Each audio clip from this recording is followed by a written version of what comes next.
تدبر قرآن امین احسن اصلاحی سورہ نور آیات 35 تا 40 آگے کا مضمون۔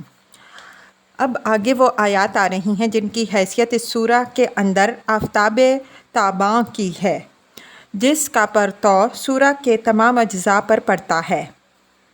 اس میں ایمان و کفر دونوں کی تمثیل بیان ہوئی ہے اور یہ دکھایا گیا ہے کہ ایمان سے انسان کے ظاہر اور باطن میں کیا روشنی پیدا ہوتی ہے اور اس سے کس طرح کے اعمال انفرادی و اجتماعی زندگی میں ظہور میں آتے ہیں، اور کفر سے انسان کے ظاہر و باطن پر کس طرح کی تاریکی چھا جاتی ہے اور بالآخر وہ انفرادی و اجتماعی زندگی پر کس طرح ہلاکت مسلط کر دیتی ہے۔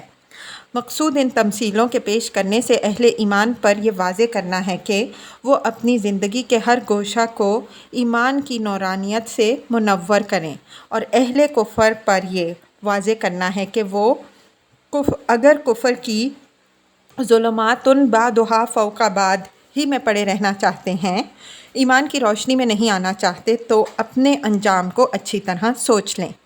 اس روشنی میں آیات کی تلاوت فرمائیے۔ اعوذ باللہ من الشیطان الرجیم، بسم اللہ الرحمن الرحیم۔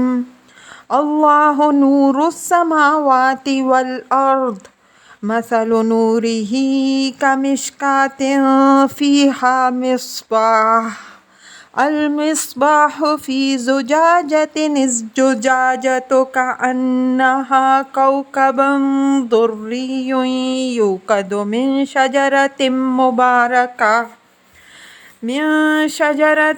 مبارکۃ زیتونۃ لا شرقیۃ ولا غربیہ، یکاد زیتها یضیء ولو لم تمسسہ نار، نور علی نور، نور علی نور، یہدی اللہ لنورہ من یشاء ویضرب اللہ الامثال للناس واللہ بکل شیء علیم۔ فی بیوت اذن اللہ ان ترفع ویذکر فیہا اسمہ یسبح لہ فیہا بالغدو والآصال، رجال لا تلہیہم تجارۃ ولا بیع عن ذکر اللہ واقام الصلاۃ وایتاء الزکاۃ، یخافون یوما تتقلب فیہ القلوب والابصار، لیجزیہم اللہ احسن ما عملوا ویزیدہم من فضلہ، واللہ یرزق من یشاء بغیر حساب۔ والذین کفروا اعمالہم کسراب بقیعۃ یحسبہ الظمآن ماء حتی اذا جاءہ لم یجدہ شیئا ووجد اللہ عندہ فوفاہ حسابہ، واللہ سریع الحساب۔ او کظلمات فی بحر لجی یغشاہ موج من فوقہ سحاب، ظلمات بعضھا فوق بعض، اذا اخرج یدہ لم یکد یراہ، ومن لم یجعل اللہ لہ نورا فما لہ من نور۔ ترجمہ۔ اللہ ہی آسمانوں اور زمین کی روشنی ہے۔ دل کے اندر اس کے نور ایمان کی تمثیل یوں ہے کہ ایک تاک ہو جس میں ایک چراغ ہو، چراغ ایک شیشے کے اندر ہو، شیشہ ایک چمکتے تارے کی مانند۔ چراغ ایک ایسے شاداب درخت زیتون کے روغن سے جلایا جاتا ہو جو نہ شرقی ہو نہ غربی، اس کا روغن اتنا شفاف ہو کہ گویا آگ کے چھوئے بغیر ہی بھڑک اٹھے گا۔ روشنی کے اوپر روشنی۔ اللہ اپنے نور کی ہدایت جس کو چاہتا ہے بخشتا ہے، اور اللہ یہ تمثیلیں لوگوں کی رہنمائی کے لیے بیان فرماتا ہے، اور اللہ ہر چیز کا علم رکھنے والا ہے۔ یہ طاق ایسے گھروں میں ہیں جن کی نسبت خدا نے امر فرمایا کہ وہ تعمیر کیے جائیں اور ان میں اس کے نام کا ذکر کیا جائے۔ ان میں ایسے لوگ صبح و شام تسبیح کرتے ہیں اللہ کی، جن کو کاروبار اور خرید و فروخت اللہ کی یاد، نماز کے اہتمام اور زکوٰۃ کی ادائیگی سے غافل نہیں کرتے۔ وہ ایک ایسے دن کی آمد سے اندیشہ ناک رہتے ہیں جس میں دل اور آنکھیں سب مضطرب ہوں گے کہ اللہ ان کے اعمال کا بہترین بدلہ دے گا اور ان کو اپنے فضل سے مزید نوازے گا، اور اللہ جس کو چاہے گا بے حساب بخشے گا۔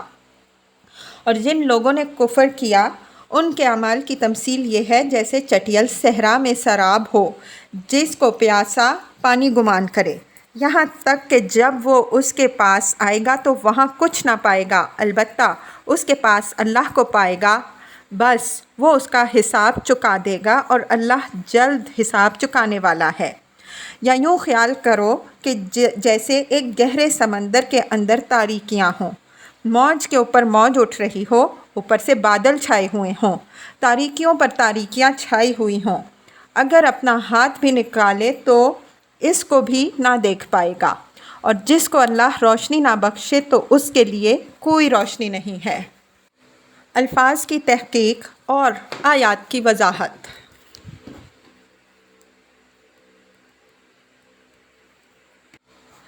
اللہ نور السماوات والارض مثل نورہ کمشکاۃ فیہا مصباح المصباح فی زجاجہ الزجاجۃ کأنہا کوکب دری یوقد من شجرۃ مبارکۃ زیتونۃ لا شرقیۃ ولا غربیہ یکاد زیتہا یضیء ولو لم تمسسہ نار نور علی نور نور علی نور یہدی اللہ لنورہ من یشاء وَيَضْرِبُ اللَّهُ الْأَمْثَالَ لِلنَّاسِ وَاللَّهُ بِكُلِّ شَيْءٍ عَلِيمٌ۔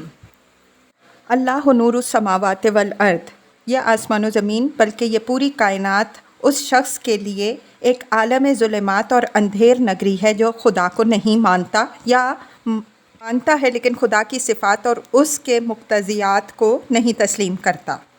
ایسا شخص نہ یہ جان سکتا ہے کہ یہ دنیا کہاں سے آئی ہے، اور نہ یہ جان سکتا ہے کہ اس کے وجود میں آنے کی غایت اور مقصد کیا ہے۔ وہ خود اپنے متعلق بھی یہ فیصلہ نہیں کر سکتا کہ اس کا مقصد وجود کیا ہے۔ وہ اس دنیا میں مطلق العنان اور بے مہار ہے یا پابند و محکوم، وہ مسئول ہے یا غیر مسئول، اس کے لیے کیا خیر ہے اور کیا شر، اسے ظلم کی روش اختیار کرنی چاہیے یا عدل کی، اسے مجرد اپنے مفاد اور خواہشوں کی پیروی کرنی چاہیے یا ان کے کسی بالا تر نصب العین کی۔ ان سوالات کے صحیح جواب ہی پر صحیح اور کامیاب زندگی کا انحصار ہے۔ لیکن جو شخص خدا کو نہیں مانتا وہ ان سوالوں کا صحیح حل نہیں پا سکتا، وہ اندھیرے میں اندھے بھینسے کی طرح بھٹکتا پھرتا ہے اور بالآخر ایک دن سارے ہلاکت میں گر کر اپنے کیفر کردار کو پہنچ جاتا ہے۔ البتہ جو شخص خدا کو اس کی صحیح صفات کے ساتھ مانتا ہے وہ اس کائنات کا بھی پا جاتا ہے اور اس کا انجام بھی اس پر واضح ہو جاتا ہے۔ اس پر ان تمام سوالوں کے جواب بھی روشن ہو جاتے ہیں جن کو خدا کا نہ ماننے والا کبھی حل نہیں کر سکتا۔ اس وجہ سے یہ دنیا اس کے لیے اندھیر نگری نہیں رہتی، بلکہ ایمان کے نور سے اس کے لیے اس کی ہر چیز جگمگا اٹھتی ہے اور اس کا ہر پہلو اس پر روشن ہو جاتا ہے۔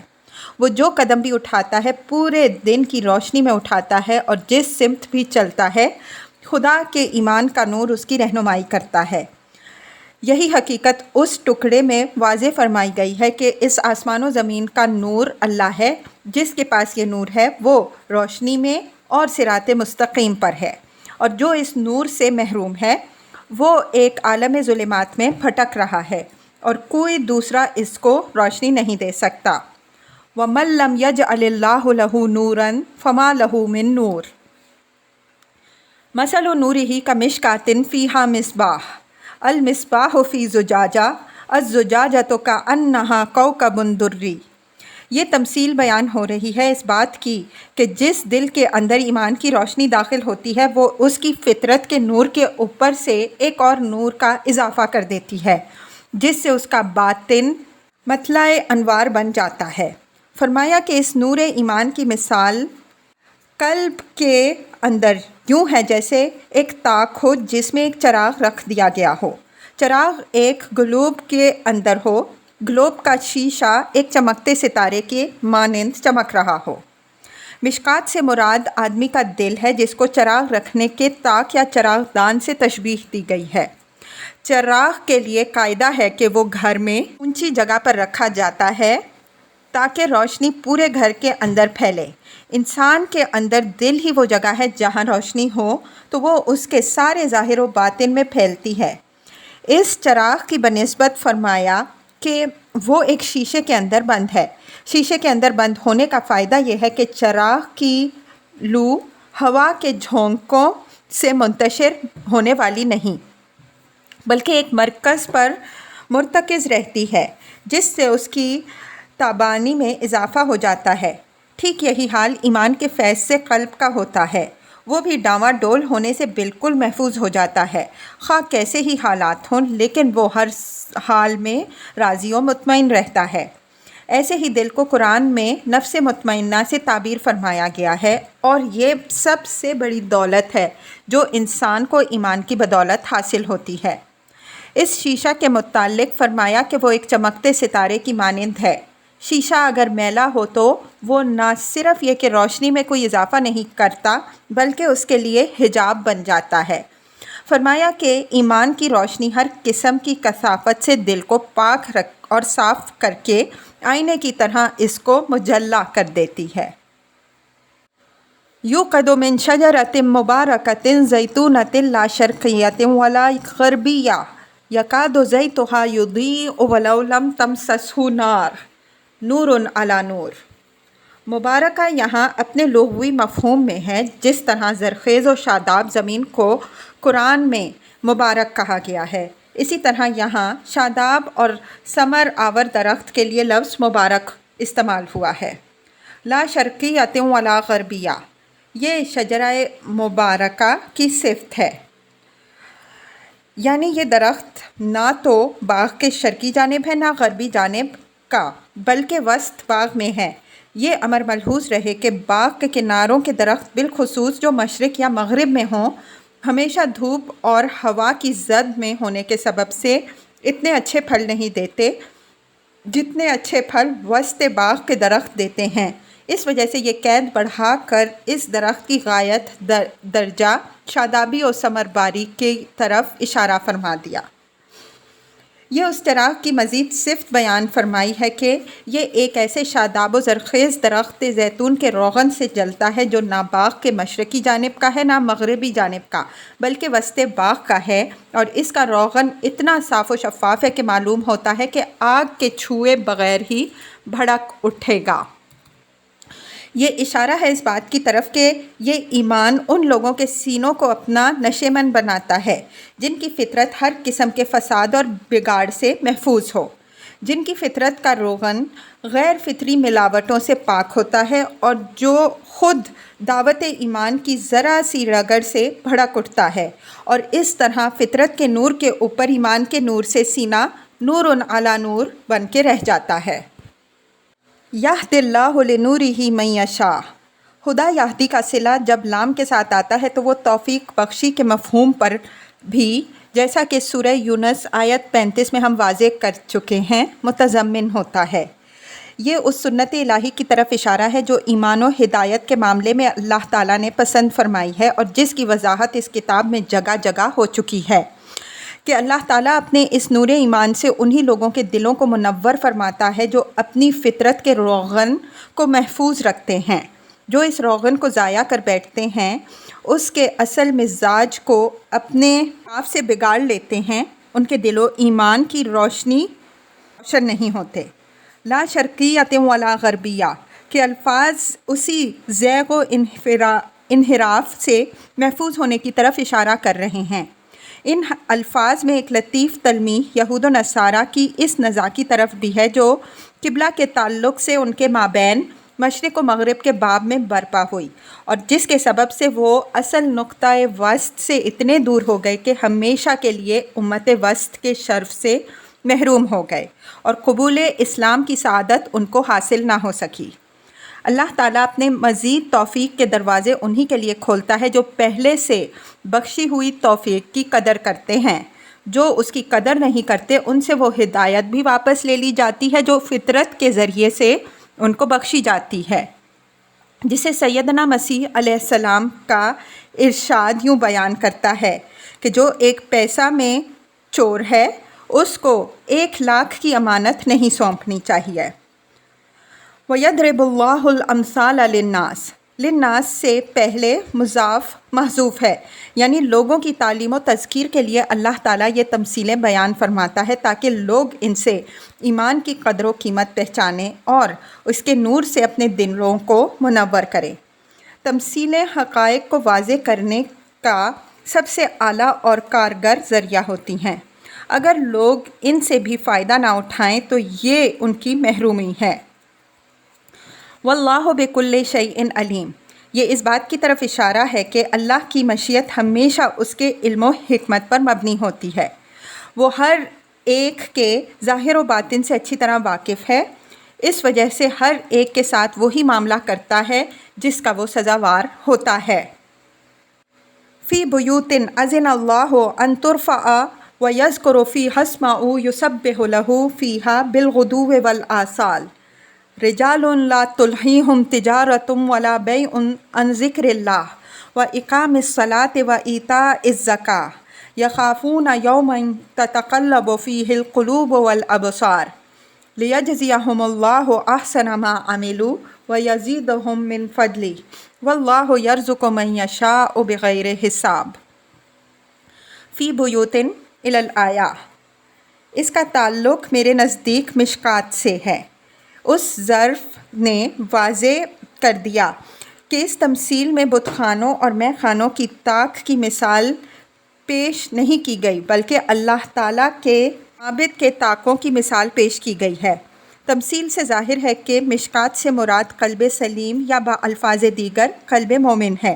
یہ قلب ہر قالب میں نہیں پایا جاتا بلکہ خاص قالبوں ہی میں پایا جاتا ہے، اور یہ قوالب ہر جگہ نہیں ملتے بلکہ ان کے ملنے کی اصل جگہ خدا کی مساجد اور ان کے معابد ہیں۔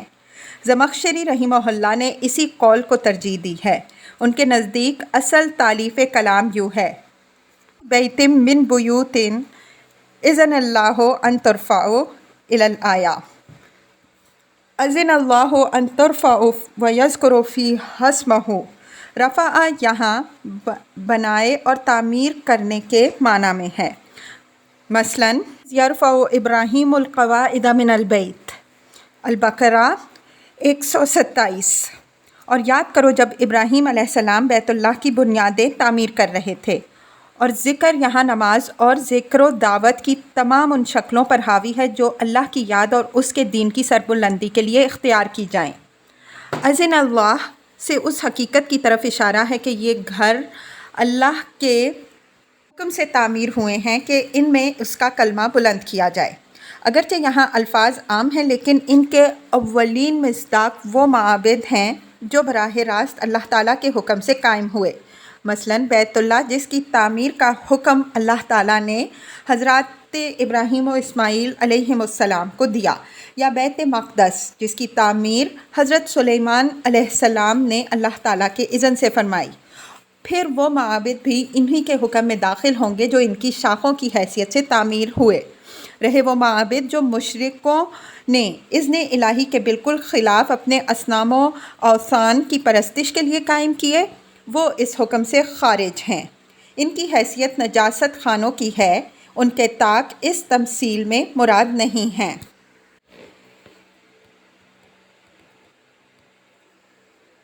یسبح لہ فیہا بالغدو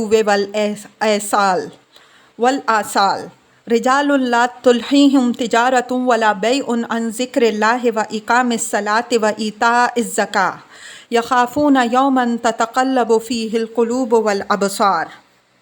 اوپر کی آیات میں ایمان کی تصویر و تمثیل ہے۔ جب بات مساجد کے ذکر تک پہنچ گئی تو وہیں سے عاملین ایمان کے ذکر کے لیے نہایت موضوع تقرب ہوا۔ تاکہ واضح ہو جائے کہ اس ایمان کے جو لوگ حامل ہوتے ہیں ان کی زندگی کیا ہوتی ہے۔ یہ مؤثر کی وضاحت کے بعد گویا اثر کا بیان ہوا تاکہ حقیقت زندگی میں مصور ہو کر سامنے آ جائے۔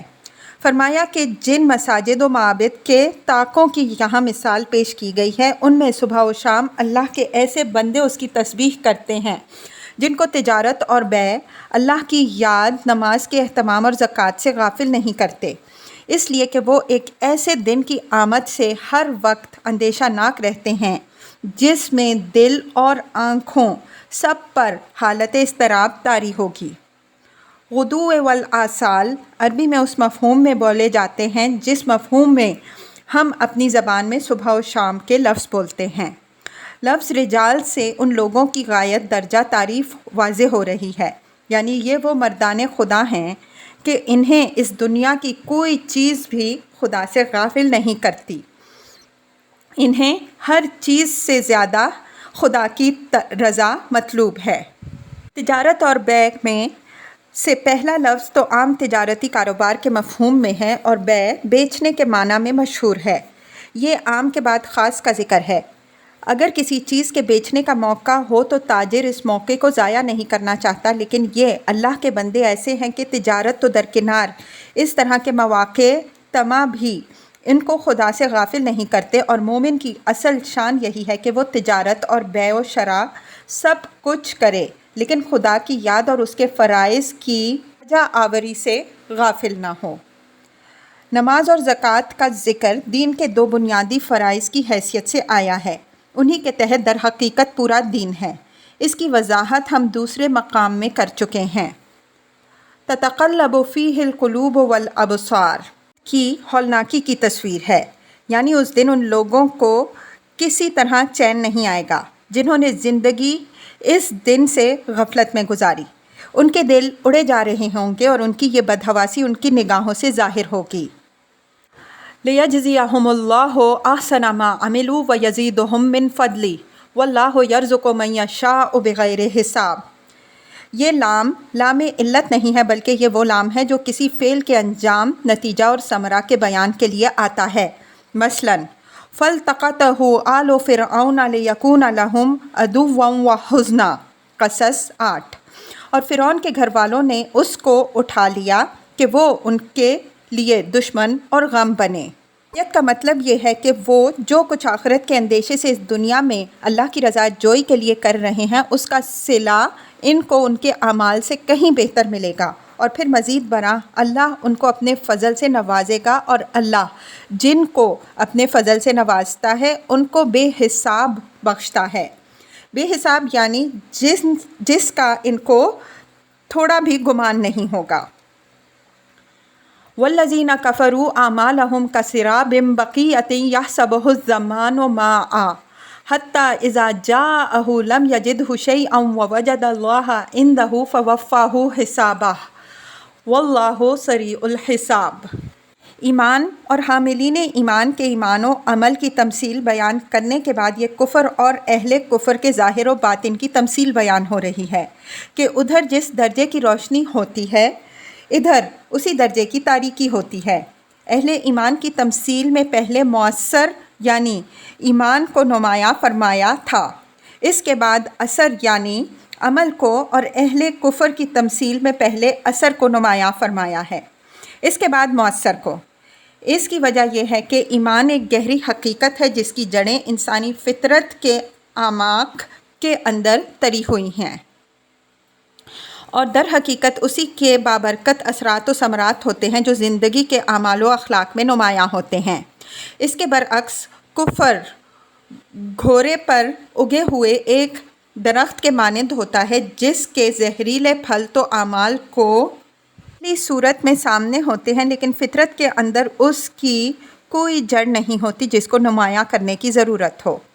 فرمایا کہ جن لوگوں نے کفر کیا ان کی اور ان کے اعمال کی تمثیل یوں ہے جیسے کسی چٹیل ریگستان میں سراب ہو جس کو پیاسا پانی سمجھ کر اس کی طرف بڑھے، لیکن جب وہ وہاں پہنچے تو اس پر یہ راز کھلے کہ وہ جس چیز کو لہریں لیتا ہوا پانی سمجھا وہ در حقیقت چمکتی ہوئی لہریں تھیں لیکن ریت کی، اور یہ دیکھ کر وہ بالکل عاجز و درماندہ ہو کر رہ جائے، نہ پائے رفتن نہ جائے ماندن، بالآخر وہیں پیاس سے تڑپ کر دم توڑ دے۔ فرمایا کہ یہی حال ان کفار کا قیامت کے دن ہوگا۔ یہ بھی جب اپنے اعمال کے پاس پہنچیں گے تو ان پر یہ راز کھلے گا کہ ان کے سارے اعمال ہباء منثورا، خاک اور راکھ ہو کر پراگاندہ ہو گئے۔ البتہ اس دن اپنے اعمال کی جگہ وہ اپنے رب سے دوچار ہوں گے اور وہ ان کا حساب پورا کر دے گا، اور وہ چشم زدن میں حساب چکا دینے والا ہے۔ حتیٰ اذا جاءہ سے لے کر آخر آیت تک اس محرومی کی تصویر ہے جس سے ان کفار کو آخرت میں سابقہ پیش آئے گا۔ یعنی پوری بات یوں ہے کہ حتیٰ اذا جاء الکافر اعمالہ یوم القیامہ، کیونکہ تمثیل میں اصل مقصد آخرت کی محرومی ہی کو واضح کرنا تھا، اس وجہ سے کلام کا رخ بے تکلف اس کی طرف مڑ گیا، اور ضمیر مفعول میں رعایت مشبہ یعنی سراب کی ہے۔